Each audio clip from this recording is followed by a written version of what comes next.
Hi, this is James Shrug at Westpac London with the end of day report for Wednesday, October the 19th. Actually not quite end of day, it's about 3:15 in the afternoon. So the London session still has another couple of hours to go, but we had to prepare this report early. The major developments in terms of the European story were actually overnight with somewhat conflicting media reports quoting different officials supposedly in the know, saying that France and Germany had reached agreement on the expansion of the European Financial Stability Facility, the EFSF, or bailout fund, via leveraging it up by promising creditors or investors who buy the bonds of European governments that any losses would be borne by the fund up to the first 20% or 30% or whatever. And in so doing, that enables the fund to leverage itself up to effectively a size of maybe 3 or 4 times the 440 billion actually in the fund, so more than €1 trillion in a leverage sense.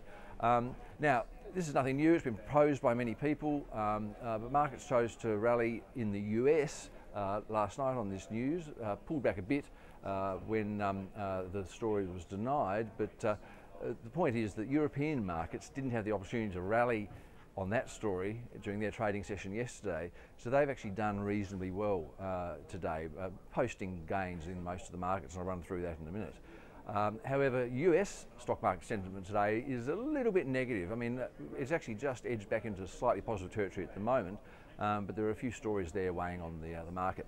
And those stories today then are, in the US we had inflation figures which showed a very benign 0.1% core rate in the month of September.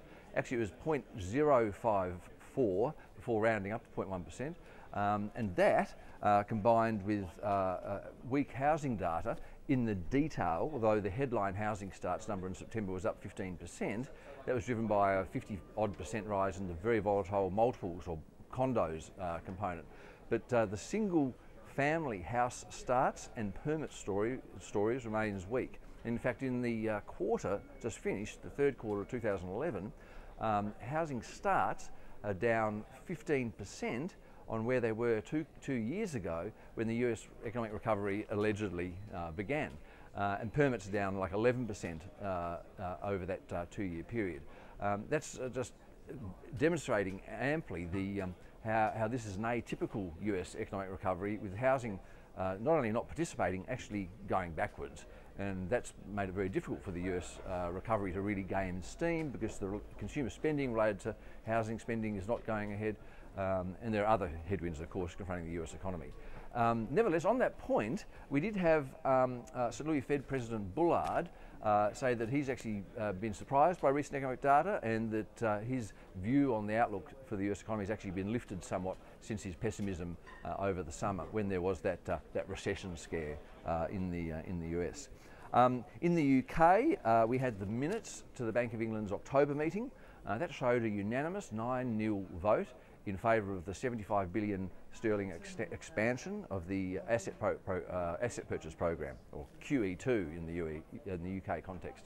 That's a pretty significant vote, because just 3 months earlier in July, remember, 2 of the committee were still voting for rate rises.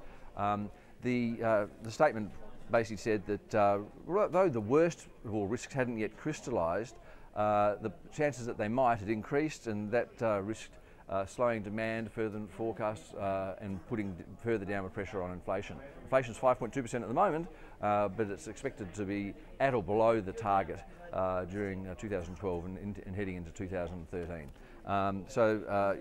The bank basically determined that it wasn't even worth waiting until the next quarterly forecasting round in September. They decided they just had to get it in place now. The urgency of the situation is so severe, and that echoes comments made by Bank of England Governor King last night after we did this video yesterday, where he talked about again the huge risks confronting not just the UK but Europe and indeed the major Western economies.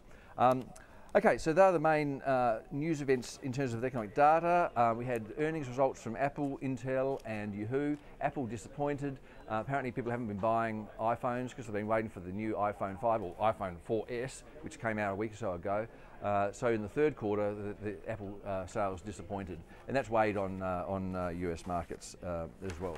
We've got the Fed's beige book, their region by region summary of how the economy is doing. It's coming out at 1800 GMT, which is about 3.5 hours from now, from when I'm doing this video.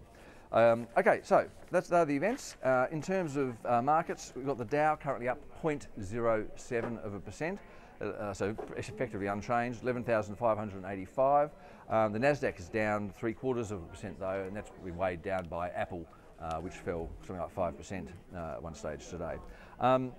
The London market up 0.4%, the French market up 0.15%, German market up 0.17%. So just modest gains really in Europe.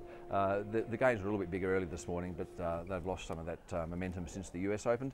On commodity markets, we've got oil. Lost my place. Oil is down 0.2% at $88.15 a barrel. We've got sugar up 0.2%. Gold unchanged at $1,653 an ounce, and copper prices are down 2.25% today. The Aussie dollar is sort of in the middle of its range at the moment, at around 1.03 against the US dollar. It's traded from like 1.240 up to 1.360, I think, today, and but it's settled around 1.03 at the moment. And we've got two more Reserve Bank Assistant Governors speaking today. That's Malcolm Eadie and Rick Battolino, I think both in Sydney. So something to watch for. More RBA speak to watch for in the Australian session. Okay, I'll speak to you again tomorrow.